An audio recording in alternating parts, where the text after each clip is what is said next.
அண்மை செய்தியாக பார்த்து வருகிறோம். ஆட்சி அதிகாரம் கையில் இருக்கும் மமதையில் திமுகவினர் போடும் வெறியாட்டத்திற்கு அதிமுக பொதுச் செயலாளரும் எதிர்க்கட்சி தலைவருமான எடப்பாடி கே பழனிசாமி கடும் கண்டனம் தெரிவித்துள்ளார். கூடுதல் விவரங்களை தலைமை செய்தியாளர் ஜெயக்குமார் வழங்க கேட்கலாம். வணக்கம் ஜெயக்குமார், முழு விவரங்களை பதிவு செய்யலாம். வணக்கம் அருண். ஆட்சி அதிகாரம் கையில் இருக்கும் மமதையில் திமுகவினர் போடும் வெறியாட்டம், நடவடிக்கை எடுக்காத பொம்மை முதலமைச்சருக்கு கண்டனம் தெரிவித்து அனைத்திந்திய அண்ணா திராவிட முன்னேற்ற கழகத்துடைய பொதுச் செயலாளரும் சட்டமன்ற எதிர்க்கட்சி தலைவரும் முன்னாள் முதலமைச்சருமான புரட்சித் தமிழர் எடப்பாடி கே பழனிசாமி அவர்கள் கண்டன அறிக்கை வெளியிட்டிருக்கிறார். அவர் வெளியிட்டிருக்கக்கூடிய அறிக்கையில் 2021ஆம் ஆண்டு திமுக ஆட்சிக்கு வந்தது முதல் ஆளும் கட்சியை சார்ந்தவர்களும் சமூக விரோதிகளும் தங்களுடைய அடாவடி செயலுக்கு லைசன்ஸ் கிடைத்தது போல இன்று வரை பேயாட்டம் போட்டு வருகிறார்கள்.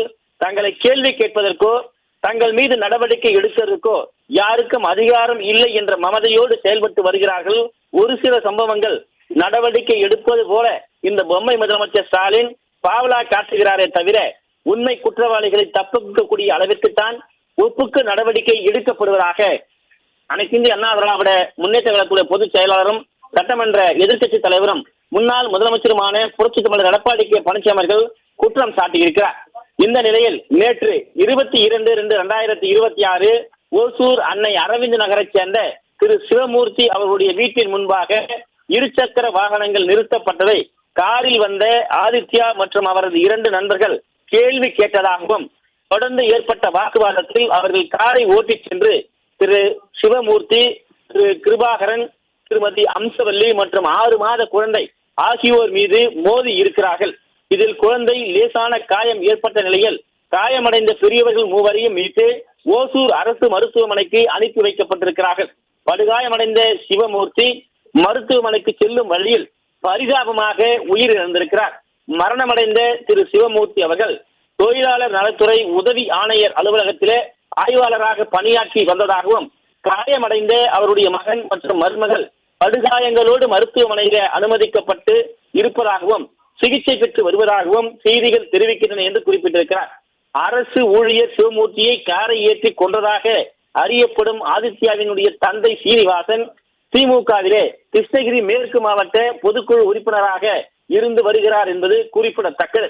இன்னொரு நிகழ்விலே கிருஷ்ணகிரி மாவட்டம் காவேரிப்பட்டினம் அருகே அருள்மிகு அங்காளம்மன் கோயிலில் ஒவ்வொரு ஆண்டும் மகா சிவராத்திரியின் போது நடைபெறக்கூடிய மயான கொள்ளை நிகழ்விலே திமுகவினர் காவேரிப்பட்டினம் கிழக்கு ஒன்றிய செயலாளர் மகேந்திரன் என்பவருடைய மகன் ஆகாஷ் மற்றும் அவரது நண்பர்களுக்கும் மற்றும் ஒரு கும்பலுக்கும் தகராறு ஏற்பட்டதாகவும், ஆகாஷ் கும்பல் அதே போன்று கத்தி மற்றும் ஆயுதங்களை எதிர்கோஷிகளை தாக்கியதில் சுமார் 15 பேர் படுகாயம் ஏற்பட்டு மருத்துவமனையிலே சிகிச்சை பெற்றதாக செய்திகள் தெரிவிக்கின்றன என்று குறிப்பிட்டிருக்கிறார். ஏற்கனவே திமுக ஒன்றிய செயலாளர் மகன் ஆகாஷ் மீது புள்ளிங்கோ ரீல்ஸ் வழக்கு, கஞ்சா விற்பனை வழக்கு மற்றும் சென்ற வருடம் நடைபெற்ற மயான கொள்ளையிலே தகராறு என்று பல்வேறு வழக்குகள் பதியப்பட்டும் காவல்துறை இதுவரை அவர் மீது எந்த விதமான முறையான நடவடிக்கையும் எடுக்கப்படவில்லை என்று செய்திகள் வருகின்றன என்று வேதனையோடு அனைத்து இந்திய அண்ணா திராவிட முன்னேற்ற கழகத்துடைய பொதுச் செயலாளர் புரட்சித் தமிழர் எடப்பாடி கே பழனிசாமி அவர்கள் குற்றம் சாட்டியிருக்கிறார். மேலும் திமுக ஆட்சியில் இதுவரை தமிழகத்தில் நடைபெற்ற முக்கியமான மிக கேவலமான சம்பவங்களை அவர் பட்டியலிட்டிருக்கிறார். பல்லாவரம் எம்எல்ஏ திரு கருணாநிதியுடைய மகன் மற்றும் மருமகள் பட்டியல் இனத்தைச் சேர்ந்த மாணவியை படிக்க வைக்கிறேன் என்று சொல்லி கொடுமைப்படுத்திய வழக்கு, மணச்சநல்லூர் திமுக சட்டமன்ற உறுப்பினர் கிட்னி முறைகேடு வழக்கு, ஸ்ரீரங்கம் திமுக சட்டமன்ற உறுப்பினர் கட்சிக்கும் ஊடக நிருபரையும் ஒளிப்பதிவாளரையும் தாக்கிய வழக்கு, வெளிநாடுகளிலே மெத்தப்பட்டவன் என்கிற போதைப் பொருளை கடத்திய திமுக அயலக அணி நிர்வாகி ஜாஃபர் சாதிக், அண்ணா பல்கலைக்கழக மாணவி பாலியல் வன்கொடுமையிலே திமுக நிர்வாகி மற்றும் பின்புலத்திலே இருந்த ஸ்டார், மணல் கடத்தலை தடுத்த பெண் டிஎஸ்பி மீது தாக்குதல், அதே போன்று வேலூரிலே தெய்வ செயல் என்கிற திமுக நிர்வாகி ஒரு பெண்ணை தொடர்ந்து பாலியல் வன்கொடுமை செய்த சம்பவம், அவர் மீது நடவடிக்கை எடுக்காதது, இதுபோன்று தமிழகம் எங்கும் இருக்கக்கூடிய திமுக நிர்வாகிகள் மற்றும் அவரது குடும்ப உறுப்பினர்களால் பொதுமக்கள் மீது நடத்தப்பட்ட பல முனை தாக்குதல்களிலே ஒரு சில நிகழ்வுகள் இந்த ஆட்சியினுடைய தோல்வியை பறைசாற்றுகின்றன என்று அனைத்து இந்திய அண்ணா திராவிட முன்னேற்ற கழகத்துடைய பொதுச் செயலாளர் புரட்சித் தமிழர் எடப்பாடி கே பழனிசாமி அவர்கள் பட்டியலிட்டு திமுக ஆட்சியுடைய அவலத்தை தோலுரித்து காட்டியிருக்கிறார்.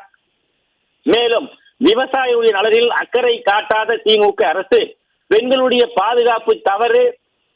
பாதுகாப்புக்கு தவறி இருக்கிறது என்பதையும் அவர் சுட்டிக்காட்டியிருக்கிறார். பொதுமக்களை அச்சுறுத்தி தமிழ்நாட்டை பாதுகாப்பில்லாத மாநிலமாக மாற்றியது, சுய தம்பட்டம் அடித்து விளம்பரத்தை மட்டுமே இந்த திமுக அரசு நம்பி இருப்பது, இளைஞர்களுடைய வாழ்வை போதையால் சீரழிக்க தமிழகம் முழுவதும் தடையின்றி போதைப் பொருளை புழங்கவிட்டது திமுக அரசு, துறைதோறும் லஞ்ச லாவணியத்தை பெருக்கி கஜானாவை சூறையாடிய திமுக அரசு, ஒரே குடும்பம் மற்றும் அமைச்சர்கள் மட்டுமே மக்கள் பணத்தை கொள்ளையடித்துக் கொண்டிருப்பதாக குற்றம் சாட்டியிருக்கிறார். தேர்தல் ஆதாயத்திற்காக மட்டும் திட்டங்களை போடும் இந்த திமுக அரசு திராவிட மாடல் என்ற முகமூடியை பயன்படுத்தி தங்களுடைய கொடூர முகத்தை மூடி மறைத்த இருக்கக்கூடிய காரணங்களை அதிமுக பொதுச் செயலாளர் புரட்சித் தலைவர் எடப்பாடி கே பழனிசாமி அவர்கள் பட்டியலிட்டிருக்கிறார்.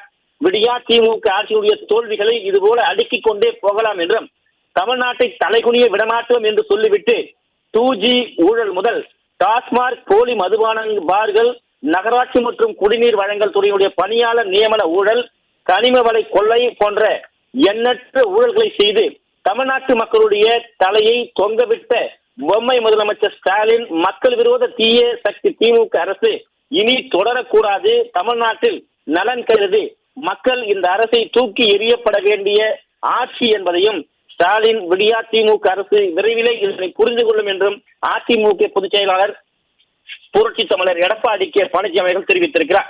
விடியா திமுக ஆட்சியில் தோல்விகளை மடைமாற்ற, மக்களை திசை திருப்ப தமிழ்நாட்டிற்கும் டெல்லிக்கும் தான் போர் என்று பொம்மை முதலமைச்சர் ஸ்டாலின் வீர வசனம் பேசி வருகிறார்.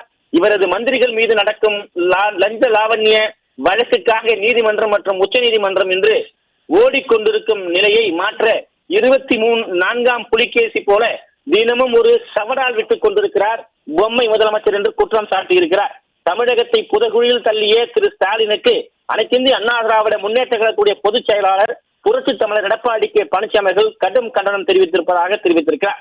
தமிழ்நாட்டு மக்கள் வருகிற சட்டமன்ற தேர்தலிலே பொம்மை முதலமைச்சர் திரு ஸ்டாலினுக்கு தக்க பாடம் புகற்றுவார்கள் என்றும் அனைத்திந்திய அண்ணா திராவிட முன்னேற்ற கழகம் மகத்தான வெற்றி பெற்று ஆட்சி அமைக்கும், சட்டத்தின் ஆட்சி உறுதி செய்யப்படும் என்று அனைத்திந்திய அண்ணா திராவிட முன்னேற்ற கழகத்துடைய பொதுச் செயலாளர் புரட்சித் தலைவர் எடப்பாடி கே பழனிசாமி அவர்கள் எடுத்திருக்கக்கூடிய கண்டன அறிக்கையில தெரிவித்திருப்பது குறிப்பிடத்தக்கது.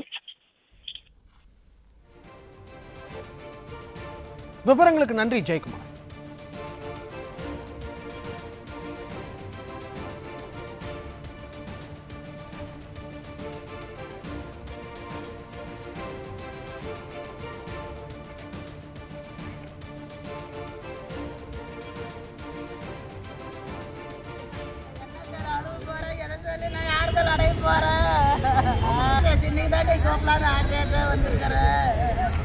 நீ அடிபட்டு கிடப்ப, நான் மழையா நம்பி இருந்தேனம்மா.